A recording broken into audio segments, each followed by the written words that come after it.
ကိုရှောင်ခြင်းကသူတော်ကောင်းနဲ့ပေါင်းသင်းပါမိဘဆရာယူသေးလို့မေတ္တာတရားထားကြပါပညာအလင်းရှာဖွေက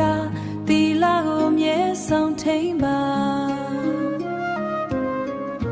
ဒါနကုသိုလ်ပြုလို့ရင်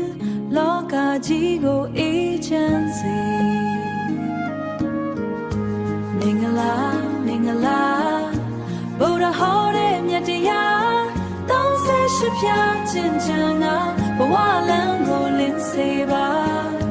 မင်္ဂလာမင်္ဂလာမြတ်တာတွေနဲ့နေကြပါစိတ်ငြိမ်းချမ်းခြင်းရရှိဖို့တရားလမ်းကိုရှောက်ကြပါသီးခံခြင်းနဲ့ခွင့်လွှတ်ခြင်းရောက်ရဲ့ခြင်းကိုမွေးမြူပါ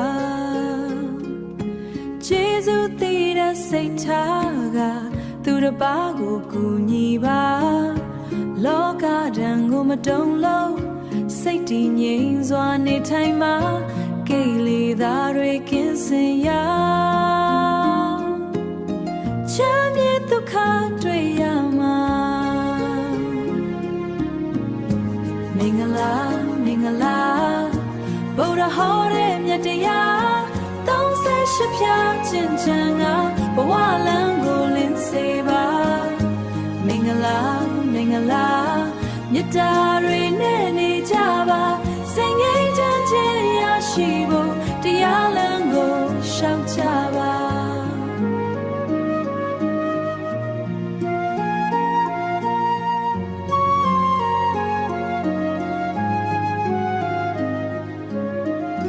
မင်္ဂလာတရားကိုင်ထားလူဘဝကြီးသာယာလားဗုဒ္ဓမြတ်စွာဟောကြားတဲ့